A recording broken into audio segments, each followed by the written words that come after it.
Cabo Verde tomou uma decisão que passou despercebida no clamor das prioridades noticiosas, mas que tem um alcance político de relevo e traduz uma firmeza nem sempre vista em política.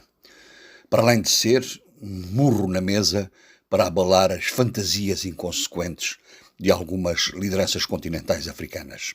Qual foi essa decisão?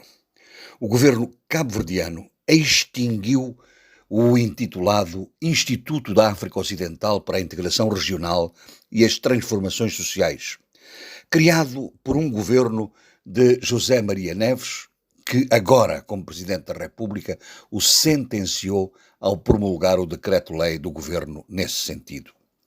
10 anos depois, a conclusão era óbvia. O tal instituto nunca serviu para nada. Ou talvez tenha, como se verá.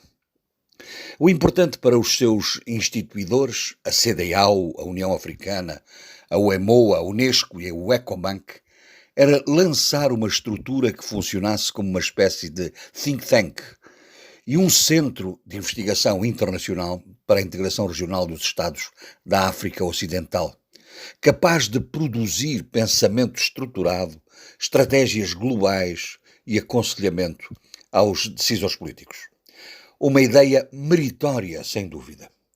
Não fosse estar tocada por dois males endémicos neste tipo de projetos.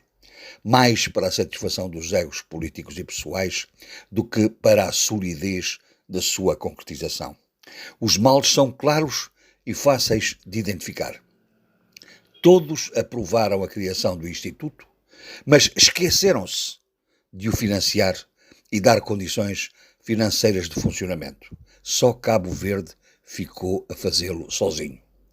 E para além disso, mesmo sem a participação financeira das organizações integrantes, lá estava uma estrutura pesada que albergava e acolhia uma grande corte bem paga, como convém, a começar pelo diretor-geral do Instituto e um conselho de administração gigante, 5 membros permanentes e 15 não permanentes, escolhidos, segundo as notícias, entre personalidades políticas, claro, investigadores, representantes da sociedade civil e do setor privado da região.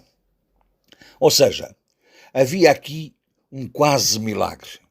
Não havia financiamento, mas havia largos encargos, pagos por Cabo Verde, presume-se, para alimentar uma prole improdutiva e que se geria a si própria. As autoridades de Cabo Verde renderam-se à evidência e acabaram com esse despautério. E muito bem.